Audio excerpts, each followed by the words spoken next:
So NBA preseason is underway, and one of the games that stood out to me was the OKC Thunder taking on the Charlotte Hornets on October 5th. Despite half of OKC's starting roster being unavailable, there were still many factors I was curious about, more so with Charlotte. What would the Hornets offense look like now that they're fully healthy? How focused will they be on the defensive end? How would the rookies fare on the court as Kalk, Ryan Kalkbrenner, Nikola Topic? They were all destined to play big minutes.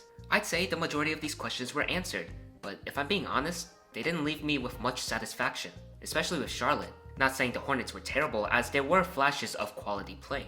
However, what bothered me the most was the amount of missed opportunities Charlotte displayed on both sides of the floor. Numerous situations that could have led to positive results had the execution been much better, or if there was just more awareness. Let's first start off with the offensive side of the ball, as this was where it first caught my eye.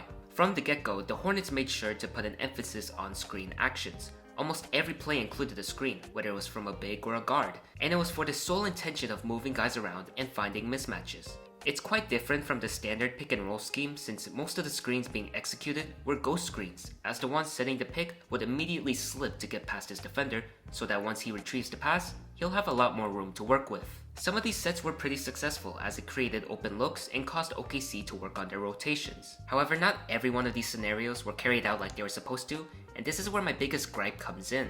While these play calls do provide a nicer flow to the offense, the Hornets players lack the ability to recognize what's being executed. Whether it's performing one more step to finish the play, or an alternative opportunity presenting itself, the Hornets aren't on the same page when confronted by these scenarios. As Sexton gives the ball to man, Charlotte performs a double drag action. Ousmane Dieng gets caught up in the screens, and Carlson is in too deep with his drop coverage. This defensive lapse should have been the perfect opportunity for a pull-up three, as there was more than enough space. Instead, Trey elects to give it back to Sexton, who spins his way into tight coverage, turning the ball over. In this play, Miller calls for a Diabate pick, and in the midst of this, Sexton sets a pick as well. Because Sexton realized Topic had his back towards the play, his screen would have neutralized both Topic and Jay Will, with the right lane being wide open. All that was required was for Miller to see this and drive to the right. Instead, Miller resorts to the pull-up, and despite Kong getting the offensive board, it was a missed opportunity. A similar play occurred here as Youngblood was trailing Sexton, but couldn't switch onto Miller on time due to Barnhiser's late communication. Seeing this, Jay Will decides to help by fronting on the pick and roll, which leads to Barnhiser picking up the rolling Kalkbrenner. This led to two defenders on Miller, but for some reason the third-year guard decided to shoot over both of them. If we look at the play again, Sexton was wide open, and Miller missed an opportunity to pass to his open teammate. Now, I'm not saying a catch and shoot was available, because usually in these scenarios, guys in Barnhiser's position would have rotated all the way to the perimeter to contest. However, given the fact Barnhiser tried to slow down a huge center and had to immediately rush to the perimeter if the pass was made, a simple pump fake would have sent him flying around, and either Sexton would have drawn some fouls, or Trey Mann gets an easy look in the corner. As these examples have shown, there is potential for this offense to grow into a respectable force. All that's required is one more read to put it into effect. And that's why it left me feeling kind of frustrated, because it felt like the players were in some sort of rush, almost like they had tunnel vision, but for offensive sets. They were just so determined to get one action going, yet couldn't see any other options that were available.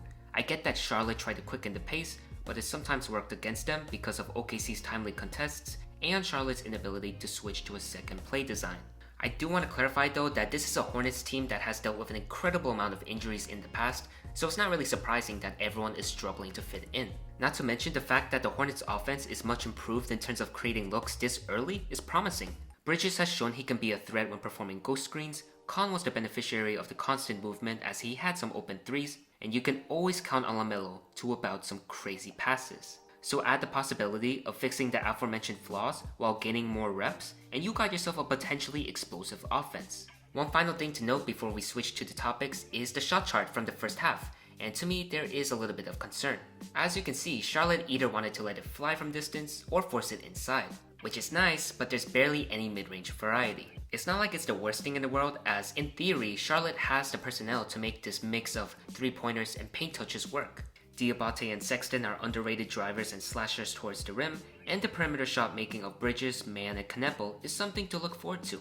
Even with all of that, there's always the chance the team could be cold from behind the arc, or that their drives are unsuccessful because of an elite rim protector. You always need a mid-range game in your arsenal. But maybe I'm being too harsh, maybe Brandon Miller could fill in that void easily, or maybe they just don't need middies at all. It's just something that stood out to me, and it's going to be something that I'll keep an eye on later on. Now as for the defense, how did they look? Because this is also something that they need to improve on, as they kept leaving opposing players open, and they ranked 24th in defensive rating this past season. And my answer is, man, you could argue that it was worse than the offensive execution at times. Now, it wasn't completely terrible in terms of energy and spirit. I loved it.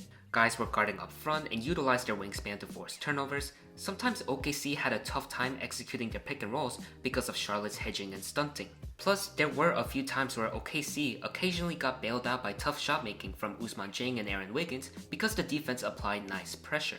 Unfortunately, that's about as much praise as I can give them because they were so unbelievably bad with their communication. OKC is a team that does a ton of off-ball movement. It's one of their keys to success. Doesn't matter who's playing, they would always find an opportunity to cut around sleeping defenders. Especially Isaiah Joe and Aaron Wiggins. Those two are deadly, and Jalen Williams is super underrated as a playmaker out of the post. If you look at OKC's shot chart in the first half, they absolutely feasted inside, along with nailing 9 threes. LaMelo Ball was constantly getting abused, Bridges would be late on telling guys where to go, miscommunications were happening on almost every possession. This was one of the worst ones, as Youngblood and J. Will perform a quick dribble handoff. And while Diabate is defending the drive, Miller and Bridges are both stuck in similar spots. When Youngblood looks up, both Hornets assume they're guarding the corner, and Dieng becomes the open man, primed for a dunk before being blocked by Diabate. Here, Topic sets a screen for a Youngblood cut, but Khan does a good job denying that initial look.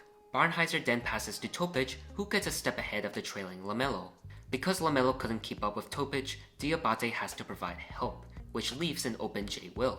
Thankfully for Charlotte, the pass wasn't good, otherwise it would have been an easy 3, but OKC still scores, with Youngblood able to blow by Miller for a layup. This is something I would practice on a lot if I was Charlotte, because all of the elite teams do these cuts and off-ball movement in their sleep. You look at OKC, Indiana, Houston, all of them have schemes or players that specialize in this skill set. Plus, your best player is not known as the best defender, and he's going to be targeted a good amount, as this game was a prime example. So the defense is still another issue the Hornets need to keep improving on, but even with all of those flaws, there is a slight glimmer of hope, which is the potential of second-round pick Ryan Kalkbrenner. The rookie out of Creighton is the typical rolling back to the basket type big, and despite not having much of an offensive skill set, his height and reach give him opportunities to be an efficient finisher near the rim. This 7'1" stature also gives him a shot blocking presence, and there were moments where Kalkbrenner thwarted some of the Thunder players' drives. Here is the best example, as Barnhizer gets the screen, and he senses LaMelo closing in, so he extends his elbow to create space. LaMelo attempts to draw an offensive foul, which isn't called, and that leaves Kalkbrenner with an OKC player driving in. However, Kalkbrenner does a great job pushing off of his left foot to get in blocking position, and with his long height and wingspan, the easy attempt turned into an impossible shot, which leads to a kick-out 3 in the corner. Despite deterring shots at the rim, Kalkbrenner has a couple of conundrums to his game, mainly his mobility. He isn't the fastest or most agile, something that can be quite worrisome if he gets matched up against fast-paced squads. Furthermore, his positioning against bigs that stretched the floor was sluggish, and OKC kept capitalizing on these mistakes, particularly Jalen Williams. Kalkbrenner was always late to close out on J. Will's 3-point attempts in the third quarter, and that led to the start of OKC pulling away with the victory. I guess all of this really does emphasize the fact that he is a true old school big, as these are the exact problems players in that specific archetype had to deal with.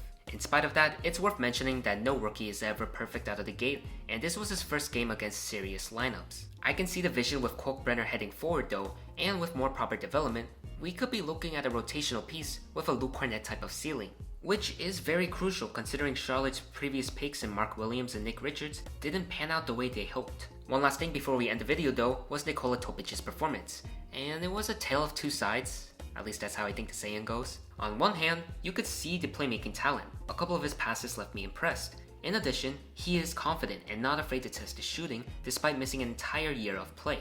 On the other hand, he was abysmal defensively. I was harping on the Hornets defense not being good. Topic was right up there. It got really bad on a couple of possessions as Charlotte kept targeting him in screen actions and Isaiah Joe had to make up for the rookie's errors. It got to the point where J. Will was really frustrated and demanded better play. Which if you know J. Will, that doesn't really happen a lot. He's a great guy. He has a bubbly personality and is one of the main communicators on the defensive end. So if he calls you out, chances are you probably messed up. This strategy of targeting Topic helped the Hornets chip away at the lead until Coach Dagnall decided to sub Topic out and OKC regained control. Again, similar to Kalkbrenner, I'm not assuming the negative stuff is who Topic is going to be, as I know with more practice and familiarity, these problems should pop up less. However, at the time of this recording, it is reported that he will miss a significant amount of time due to an injury around his privates. Not only is it unlucky timing, it's a pretty scary injury to have, so I wish him all the best, I hope his recovery is fast, and hope we see him back on the court soon. So yeah, those are my takeaways, and by the way, shout out Chris Youngblood. He was another one of the rookies that got major playing time, and he was amazing. He ended up with 20 points, hitting 5 of his 8 3-point attempts, and not only was he sniping, he got some nice layups as well. You could say that out of all the rookies in that game, he was the best one, which is beneficial for him considering he went undrafted. So yeah, not only is he hooping, he has one of the coolest last names in history. Like, imagine being called Mr. Youngblood. I mean, that last name could very well be your nickname. That's tough, in my opinion. But yeah, that concludes this video. Thank you so much for watching. Let me know your thoughts, what you thought of this game or preseason, and I'll see you next time.